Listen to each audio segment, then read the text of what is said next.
अस्सलाम वालेकुम dear students, मैं हूं Abdul Razzaq. Second year physics में चैप्टर 16 ऑल्टरनेटिंग करंट कंटिन्यू है और आज इसमें हमने जो टॉपिक स्टार्ट करना है उसका नाम है principle of generation, transmission and reception of electromagnetic waves. So detail discussion के लिए व्हाइट बोर्ड की तरफ चलते हैं।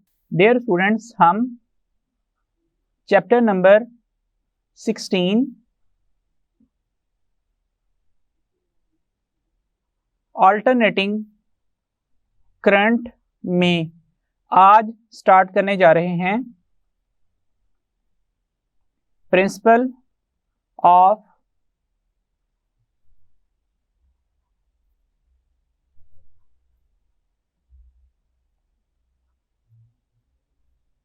Generation,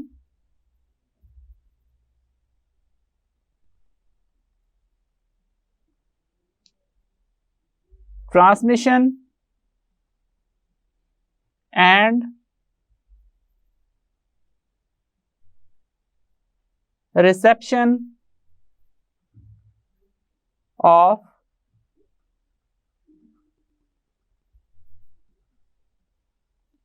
electromagnetic waves. Dear students, सबसे पहले हम डिस्कस करते हैं जनरेशन ऑफ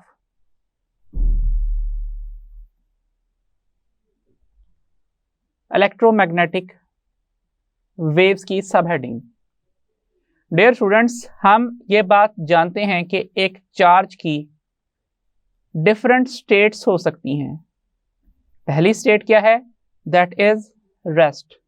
जब एक चार्ज रेस्ट के ऊपर होता है तो ये अपने गिर्द इलेक्ट्रिक फील्ड बनाता है।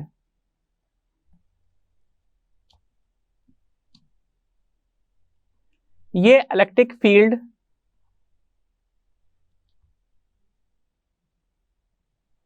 नॉन प्रोग्रेसिव होती है। दैट मीन्स ये स्पेस में प्रोपेगेट नहीं करती, आगे की तरफ नहीं चलती। इसको एक्सपीरियंस करने के लिए पहले चार्ज की इलेक्ट्रिक फील्ड में कोई दूसरा चार्ज प्लेस करना लाजमी है, ताकि वो पहले चार्ज की इलेक्ट्रिक फील्ड की वजह से या तो इलेक्ट्रोस्टैटिक अट्रैक्शन या फिर इलेक्ट्रोस्टैटिक रिपल्जन की फोर्स एक्सपीरियंस करे और हमें रीजन में मौजूद इलेक्ट्रिक फील्ड के बारे में बताए। सो जो इलेक्ट्रिक फील्ड है इसकी डेफिनेशन क्या होती है? ये होती है electrostatic force experienced per unit positive test charge. इसके बाद जो चार्ज की नेक्स्ट स्टेट हो सकती है ये है मोशन की, और मोशन दो टाइप्स की होती हैं। मोशन में सबसे पहले यूनिफॉर्म मोशन की बात कर लेते हैं। जब एक चार्ज यूनिफॉर्म मोशन में होता है तो वो अपने गिर्द मैग्नेटिक फील्ड बनाता है। इस मैग्नेटिक फील्ड को एक्सपीरियंस करने के लिए इस मूविंग चार्ज के गिर्द किसी रीजन में जहां पे मैग्नेटिक फील्ड मौजूद है एक मूविंग चार्ज प्लेस करना पड़ता है। अगर वो मूविंग चार्ज कोई डिफ्लेक्टिंग फोर्स एक्सपीरियंस करता है तो इसका मतलब है उस रीजन में मैग्नेटिक फील्ड मौजूद है। मैग्नेटिक फील्ड स्ट्रेंथ के एक्सप्रेशंस हैं F/IL sin अल्फा। ये हमें मैग्नेटिक फील्ड स्ट्रेंथ की वैल्यू देता है किस केस में? जब एक current carrying conductor magnetic field के परपेंडिकुलर प्लेस्ड हो। और दूसरा जो एक्सप्रेशन है वो है B = F/QV sin थीटा। और ये एक्सप्रेशन हमें मैग्नेटिक फील्ड स्ट्रेंथ की डेफिनेशन देता है फॉर अ मूविंग चार्ज।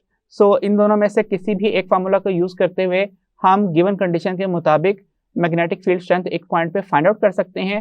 और ये जो मैग्नेटिक फील्ड है ये भी इलेक्ट्रिक फील्ड की तरह नॉन प्रोग्रेसिव होती है। दैट मीन्स ये सिग्नल ट्रांसमिशन के लिए यूज नहीं हो सकती। लेकिन अब हम मोशन की दूसरी टाइप की तरफ आते हैं, और ये टाइप क्या है? It is accelerated motion.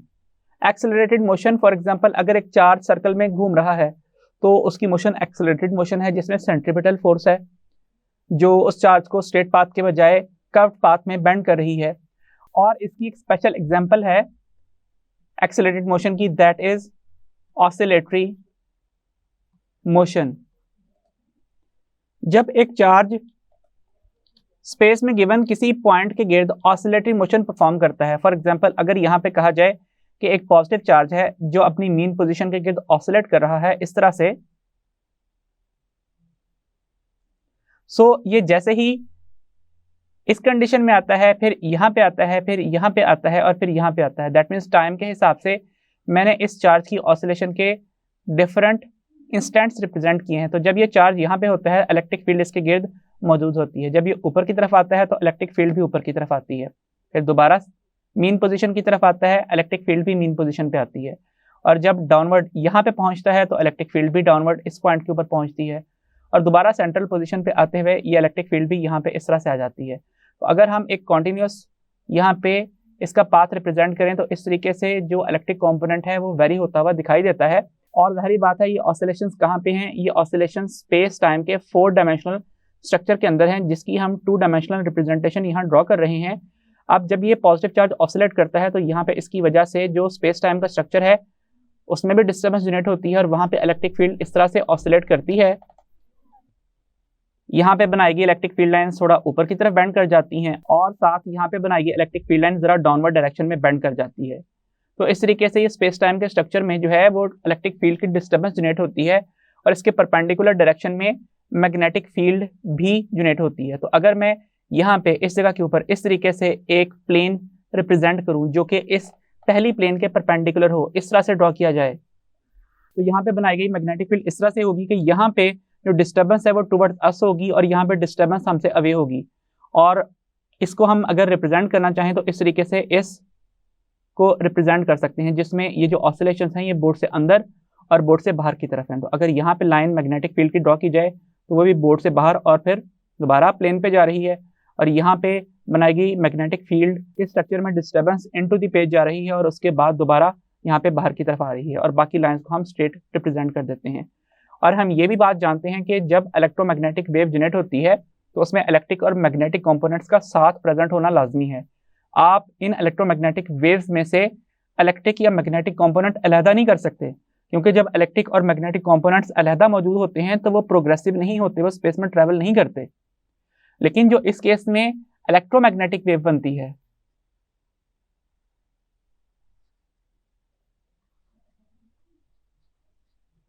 वो प्रोग्रेसिव होती है, वो स्पेस में ट्रैवल करती है, प्रोपेगेट करती है। इनमें इलेक्ट्रिक फील्ड के साथ साथ मैग्नेटिक फील्ड का एक परपेंडिकुलर कंपोनेंट होना लाजमी है। जब भी इलेक्ट्रिक फ्लक्स किसी रीजन में चेंज होता है तो मैग्नेटिक फ्लक्स भी चेंज होता है, और जब किसी रीजन के अंदर इलेक्ट्रिक फ्लक्स के बजाय मैग्नेटिक फ्लक्स चेंज होता है तो उसके साथ कोरस्पॉन्डिंग इलेक्ट्रिक फ्लक्स का चेंज आना भी लाजमी है।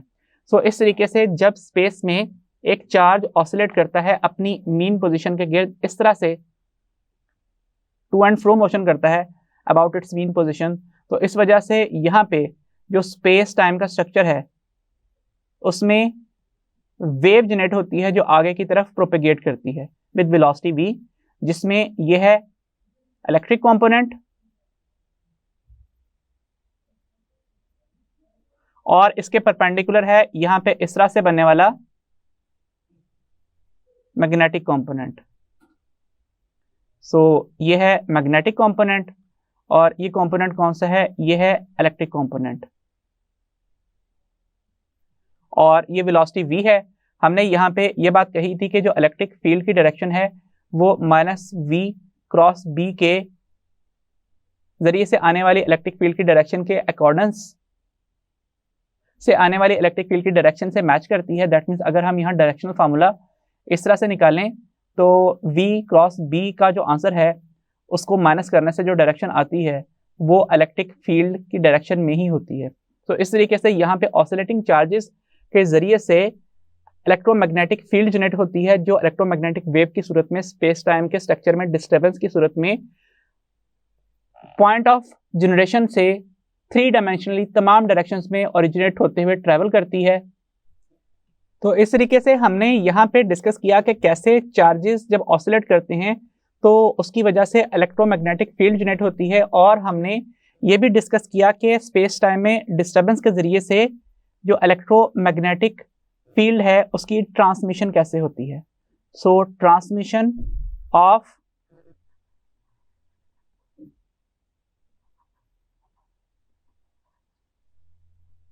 इलेक्ट्रोमैग्नेटिक वेव्स वो किस तरह से होती है उसके बारे में हम बता चुके हैं कि जब स्पेस टाइम के स्ट्रक्चर में डिस्टर्बेंस जनरेट होती है तो वो आगे रिपल्स की तरह, जैसे पानी की सरफेस के ऊपर बनने वाली वेव्स होती हैं, उस तरह से आगे की तरफ ट्रेवल करती हैं with speed equal to speed of light. और हम ये बात भी जानते हैं कि जो मैग्नेटिक फील्ड का एम्पलीट्यूड है वो इसके अंदर कम होता है कि उसको सी स्पीड ऑफ लाइट से मल्टीप्लाई करें तो इलेक्ट्रिक फील्ड का कंपोनेंट आता है। दैट मीन्स डोमिनेटिंग जो फील्ड है इसके अंदर वो इलेक्ट्रिक फील्ड ही है। डियर स्टूडेंट्स, इसी रेफरेंस में हम बुक की दी गई इस टॉपिक से रिलेटेड एक साइड इन्फॉर्मेशन डिस्कस कर लेते हैं। इस साइड इन्फॉर्मेशन के अंदर ये बताया गया है, shake the electrically charge object to and fro and you produce electromagnetic waves. Dear students, जब भी हम दो इंसुलेटर्स को आपस में रब करते हैं तो उनमें से जो ज़्यादा इलेक्ट्रोनेगेटिव होता है वो इलेक्ट्रॉन्स गेन कर लेता है और जो कम इलेक्ट्रोनेगेटिव होता है वो इलेक्ट्रॉन्स लूज कर देता है। इस वजह से जब हम अपने ड्राई हेयर के ऊपर कॉम्ब यूज करते हैं तो दो इंसुलेटर्स के आपस में रब हो जाने की वजह से जो हमारे हेयर्स हैं वो पॉजिटिव चार्ज गेन कर लेते हैं और जो कॉम्ब है वो नेगेटिव चार्ज गेन कर लेती है।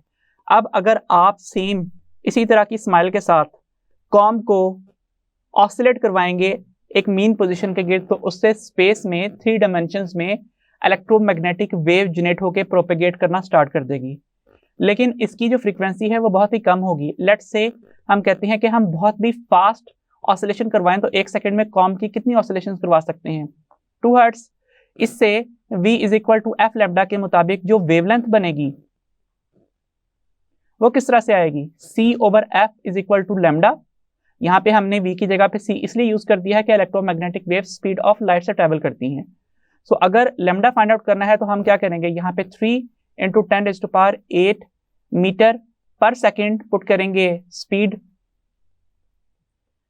करेंगे स्पीड ऑफ लाइट और फ्रीक्वेंसी कितनी पुट की जाएगी वो 2 हर्ट्ज होगी। दैट मीन्स 2 पर सेकेंड, जिसे ये दोनों आपस में कैंसिल आउट होंगे और वेवलेंथ आएगी 1.5 इंटू 10⁸ मीटर्स की। सो ये फ्रीक्वेंसी बहुत ही लो है और वेवलेंथ बहुत ही लार्ज है। ये वेव इतनी एनर्जी कैरी करती ही नहीं कि ये collision with 10 particles in air and other obstacles के बाद कुछ एनर्जी रिटेन कर ले।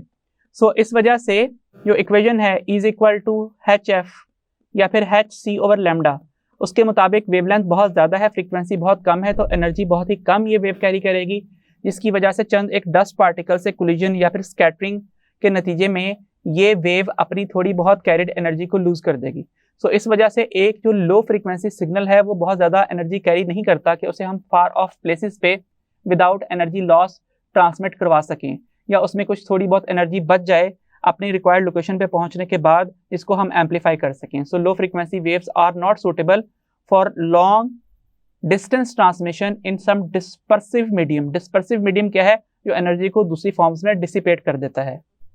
इसी रेफरेंस में बुक पे पेज 130 के ऊपर एक और साइड इंफॉर्मेशन बताई गई है और ये स्टेट किया गया है, when electrons in the transmission antenna vibrate 94,000 times each second, they produce radio waves of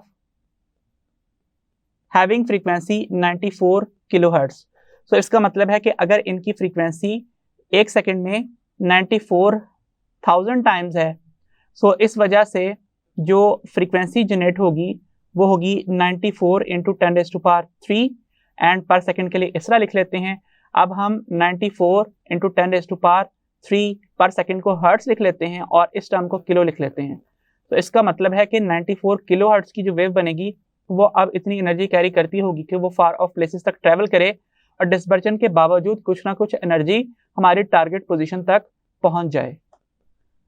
so dear students, सबसे पहले हमने डिस्कस किया कि जनरेट किस तरह से होती है इलेक्ट्रोमैग्नेटिक फील्ड। इसके लिए हमने ये डिस्कस किया कि चार्जेस की ऑसिलेशन जरूरी है। अब ये चार्जेस ऑसिलेट करते किस तरह से हैं, इसके लिए हम वो सिग्नल जिसने ट्रांसमिट होना है उसको फीड करते हैं किसी ट्रांसफार्मर की प्राइमरी कॉइल के ऊपर इस तरह से। ये उस ट्रांसफार्मर की कोर रिप्रेजेंटेड है, इसके साथ ट्रांसफार्मर की सेकेंडरी कॉइल मौजूद होगी।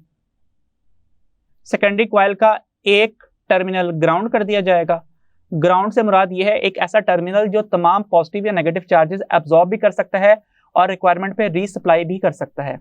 दूसरा एंड जो इस सेकेंडरी वायर का है वो एक एंटीना के एंड से अटैच होता है इस तरह से कि ये एंटीना मौजूद है। अब अगर यहाँ पे जो सिग्नल अप्लाइड है उसकी फ्रीक्वेंसी 94 किलोहर्ट्ज़ है, तो इसका नतीजा क्या होगा कि यहाँ पे एक सेकंड में 94,000 टाइम्स पॉजिटिव चार्जेस ऊपर और नेगेटिव चार्जेस नीचे आएंगे, फिर नेगेटिव चार्जेस ऊपर और पॉजिटिव चार्जेस नीचे की तरफ यहाँ पे आएंगे। इसका नतीजा ये होगा कि यहाँ पे स्पेस के अंदर इलेक्ट्रोमैग्नेटिक वेव जनरेट होकर ट्रांसमिट करना स्टार्ट कर देगी। दैट मीन्स हमने साथ ट्रांसमिशन भी डिस्कस कर ली, जिसमें इस तरीके से इलेक्ट्रिक कंपोनेंट ड्रॉ किया और इसके परपेंडिकुलर बोर्ड से बाहर और अंदर की तरफ ऑसिलेट करते हुए इस तरीके से हमने मैग्नेटिक कंपोनेंट को ड्रॉ किया। दैट मीन्स अब हम बात करने लगे हैं रिसेप्शन ऑफ इलेक्ट्रोमैग्नेटिक वेव्स के लिए। तो इसके लिए अलग हेडिंग भी बना लेते हैं।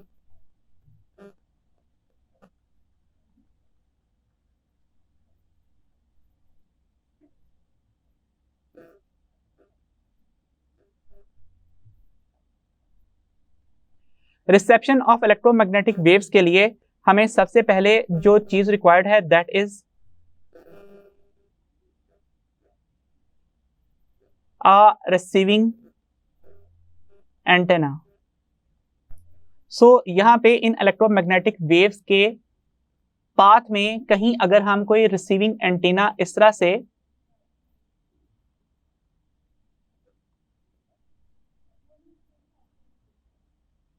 प्लेस कर देते हैं तो इसका नतीजा क्या होता है कि जैसे ही यहाँ पे ये इलेक्ट्रोमैग्नेटिक वेव पहुंचती है तो इस एंटीना के अंदर इस पॉजिटिव के सामने यहाँ पे नेगेटिव चार्ज और यहाँ पे पॉजिटिव, फिर इस नेगेटिव के सामने यहाँ पे पॉजिटिव और यहाँ पे नेगेटिव चार्जेस बनते हैं। दैट मीन्स ये फार ऑफ प्लेसेस के ऊपर चार्जेस के दरमियान में एक तरह से कपलिंग है, एक तरह से रिलेशनशिप बन गया है कि जब इस एंटीना के अंदर चार्जेस ऑसिलेट करेंगे जो कि सिग्नल को जनरेट कर रहा है, तो जो रिसीविंग एंटीना है उसके अंदर भी चार्जेस ऑसिलेट करेंगे। लेकिन हम इन ऑसिलेशंस को आइसोलेट किस तरह से करेंगे? स्पेस के अंदर तो हर वक्त ही बहुत बड़ी तादाद में इलेक्ट्रोमैग्नेटिक वेव्स मौजूद होती हैं। इसकी एग्जांपल ऐसे है कि हम में से तकरीबन तमाम लोगों की पॉकेट्स में मोबाइल फोन्स होते हैं, और अगर हम बात करें कि एक रीजन के अंदर 1 करोड़ मोबाइल फोन्स हैं, तो आपका मोबाइल फोन कैसे एक ही सिग्नल कैच करता है और बाकी सिग्नल्स कैच नहीं करता? तो उसके लिए हमें जो रिक्वायर्ड है that is an RLC parallel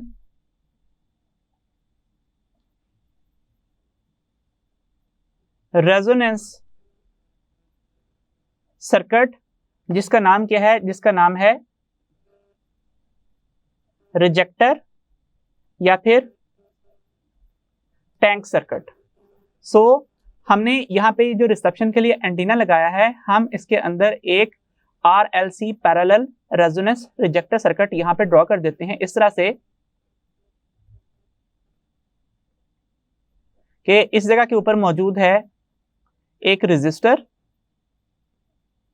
यहाँ पे मौजूद है एक इंडक्टर कॉइल जिसकी सेल्फ इंडक्टेंस L है, और यहाँ पे इस जगह के ऊपर मौजूद है एक कैपेसिटर। इस सर्किट की जो रेजोनेंस फ्रीक्वेंसी है वो रेजोनेंस फ्रीक्वेंसी किस तरह से लिखी जाएगी? वो लिखी जाएगी FR is equal to 1/2 pi √LC। अब यहाँ पे सेल्फ इंडक्टेंस और कैपेसिटेंस ऑफ कैपेसिटर की वैल्यू को सेट करते हुए एक सर्टेन रेजोनेंस फ्रीक्वेंसी यहाँ पे ट्यून की जा सकती है। जब हम एक रेडियो सेट के ऊपर डिफरेंट फ्रीक्वेंसीज को ट्यून करते हैं तो उस वक्त हम डिफरेंट कैपेसिटेंस की वैल्यू सेट करके डिफरेंट फ्रीक्वेंसीज हासिल कर लेते हैं। तो इसका मतलब है कैपेसिटेंस या इंडक्टेंस में से किसी एक की वैल्यू तब्दील करके हम डिफरेंट फ्रीक्वेंसी हासिल कर सकते हैं। यूजुअली कैपेसिटेंस की वैल्यू ही चेंज की जाती है। इसके लिए कैपेसिटर की 2 प्लेट्स के दरमियान में मजीद प्लेट्स इंसर्ट की जाती हैं। कैपेसिटर की इस तरह से अगर प्लेट्स मौजूद हैं, इनके दरमियान में आप मजीद प्लेट्स इस तरह से इंसर्ट करते चले जाओगे तो इसकी कैपेसिटेंस की वैल्यू बढ़ती चली जाएगी। जो हम ओल्ड रेडियो सेट्स के अंदर नॉब को रोटेट करके डिफरेंट रेडियो स्टेशन ट्यून कर लेते थे, तो उसका प्रिंसिपल यही था कि नॉब घुमाते हुए हम कैपेसिटर की कैपेसिटेंस को तब्दील कर रहे थे। तो एक वेरिएबल कैपेसिटर के लिए जो सिंबल यूज किया जाता है उसमें इस तरीके से एरो शो कर दिया जाता है। इसके अलावा इंडक्टर की इंडक्टेंस भी तब्दील की जा सकती है। अगर हम उसके अंदर कोर इंसर्ट करें तो different values of inductance set की जा सकती हैं और इंडक्टिव रिएक्टेंस भी डिफरेंट हो सकती है।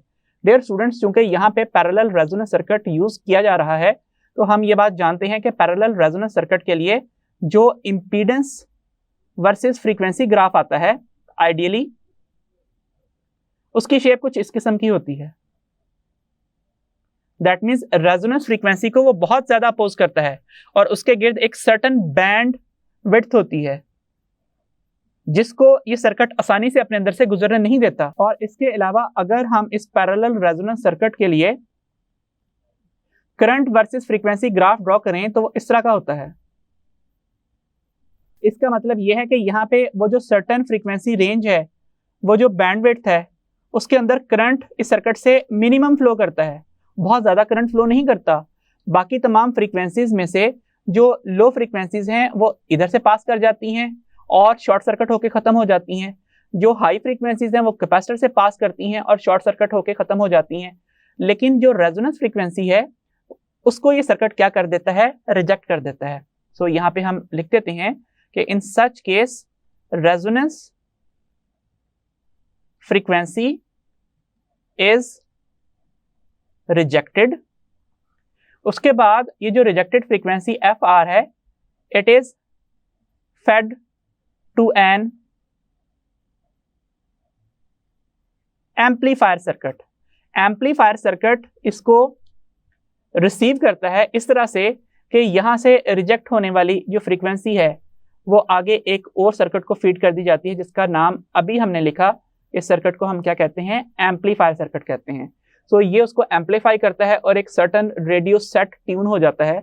डिजिटल रेडियोस के अंदर ये जो कैपेसिटर की वैल्यू है ये डिजिटली एडजस्ट की जा सकती है, लेकिन जो नॉब घुमाने वाले हैं उनमें मजीद प्लेट्स इंसर्ट होती हैं। सो इस तरीके से यहाँ पे जो एम्पलीफायर सर्किट है वो रेडियो सिग्नल एक सर्टेन फ्रीक्वेंसी का एम्पलीफाई कर देता है और इसी वजह से एक रेडियो सेट एक टाइम में एक ही रेडियो स्टेशन ट्यून करता है। और इसके अलावा एक मोबाइल फोन सिर्फ एक ही सिग्नल कैप्चर करता है, बाकी सिग्नल्स उसके लिए एग्जिस्ट नहीं करते। ये रेजोनेंस वाला टॉपिक हम फर्स्ट ईयर में भी पढ़ चुके हैं। हम ये बात जानते हैं कि एक ग्लास ट्रांसपेरेंट क्यों होता है, क्योंकि उस ग्लास के अंदर ऐसे एटम्स ही नहीं होते जिनका बैंड गैप विजिबल लाइट से मैच कर सके, इसलिए उस ग्लास के लिए विजिबल लाइट एग्जिस्ट नहीं करती और विजिबल लाइट की जो वेव्स हैं उनके लिए ग्लास एग्जिस्ट नहीं करता। इस वजह से वो वेव्स ग्लास में से आसानी के साथ पास कर जाती हैं। इसके अलावा हमारे रूम्स के अंदर मौजूद हमें मोबाइल सिग्नल्स रिसीव हो रहे होते हैं। उसकी वजह क्या है कि जो रेडियो वेव्स हैं वो वॉल्स में मौजूद, दीवारों में मौजूद एटम्स के बैंड गैप के साथ रेजोनेंस में नहीं होती, जिसकी वजह से रेडियो वेव्स बाआसानी इन वॉल्स के अंदर से गुजर आती हैं। इसके अलावा हम माइक्रोवेव ओवन के अंदर अगर कोई पेपर या प्लास्टिक रखते हैं तो वो हीट अप नहीं होता। क्यों? क्योंकि प्लास्टिक या पेपर के अंदर वो मॉलिक्यूल्स ही नहीं हैं जो माइक्रोवेव्स के साथ रेजोनेंस में हों, जो माइक्रोवेव्स की एनर्जी को एब्जॉर्ब कर सकें। इस वजह से प्लास्टिक या पेपर के लिए माइक्रोवेव के सिग्नल जो हैं वो मौजूद ही नहीं होते, एग्जिस्ट ही नहीं करते। और माइक्रोवेव्स के लिए प्लास्टिक या पेपर एग्जिस्ट नहीं करता। लेकिन अगर वहां पे से इनरिच्ड कोई फूड प्लेस की जाए तो वो रेजोनेंस में होती है माइक्रोवेव्स के साथ, वो माइक्रोवेव्स को एब्जॉर्ब करती है और एब्जॉर्ब करने के बाद जो हमारी फूड है वो हाई टेम्परेचर पे जाना शुरू कर देती है। सो इसी तरीके से हर एक RLC parallel resonance rejected tank circuit के लिए एक सर्टेन रेजोनेंस फ्रीक्वेंसी होती है, वो सिर्फ उसी फ्रीक्वेंसी को रिजेक्ट करके आगे फीड करता है। बाकी जो मिलियंस की तादाद में स्पेस में मौजूद इलेक्ट्रोमैग्नेटिक वेव्स हैं वो सारी शॉर्ट सर्किट हो जाती हैं, ग्राउंड हो जाती हैं और वो इस एंटीना से ख़त्म हो जाती हैं। तो इसलिए इस एंटीना में सिर्फ एक ही फ्रीक्वेंसी से जो ऑसिलेशंस हैं वो रिमेनिंग होती हैं और वो एम्पलीफाई होके रेडियो सेट के ज़रिए से हमें मिल जाती हैं। सो यहाँ पे हम नेक्स्ट पॉइंट लिख लेते हैं, amplified signal is fed to a radio set. So radio set को हम एम्पलीफाइड सिग्नल फीड कर देते हैं और वो हमें इसको प्ले करके सुना भी सकता है। और अगर टीवी हो तो फिर दिखा भी सकता है। नेक्स्ट हम अपने आज के इस टॉपिक से रिलेटेड कुछ एमसीक्यूज डिस्कस कर लेते हैं। पहला एमसीक्यू है, if a charge is kept at rest it generates, क्या जनरेट करता है? इलेक्ट्रिक फील्ड, जो नॉन प्रोग्रेसिव होती है। नेक्स्ट है, if a charge is moving uniformly it generates magnetic field. तो एक स्टेडी वेलोसिटी से मूव करता हुआ चार्ज क्या करता है? वो अपने गिर्द मैग्नेटिक फील्ड जनरेट करता है, जैसे कि डीसी के केस में होती है। अगर किसी वायर से डायरेक्ट करंट फ्लो कर रहा हो तो उसके अंदर कांस्टेंट ड्रिफ्ट वेलोसिटी के जरिए से जो है इलेक्ट्रॉन्स फ्लो कर रहे होते हैं, तो वायर इसमें से डीसी पास कर रहा है, वो मैग्नेटिक फील्ड बनाती है। And if a charge is oscillating it generates electromagnetic field, जैसे कि जो हाउस होल्ड इलेक्ट्रिसिटी है इसमें ऑल्टरनेटिंग करंट मौजूद होता है, 50 हर्ट्ज फ्रीक्वेंसी की ऑसिलेशंस होती हैं, इसलिए एक इंडक्शन एमीटर के जरिए से हम बगैर वायर को फिजिकली या इलेक्ट्रिकली कांटेक्ट किए उस वायर में फ्लो करने वाला करंट और वहां पे मौजूद पोटेंशियल डिफरेंस जो है वो फाइंड आउट कर सकते हैं by using an induction ammeter, जो कि चैप्टर 15 की साइड इंफॉर्मेशन में हम पहले ही डिस्कस कर चुके हैं। सो ये था आज का टॉपिक और उससे रिलेटेड एमसीक्यूज। आई होप आपको समझ में आ गए होंगे।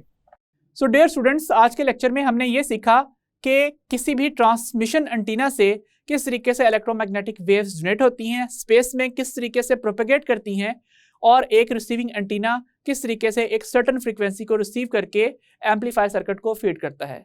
आई होप आपको आज का टॉपिक अच्छे से समझ में आ गया होगा।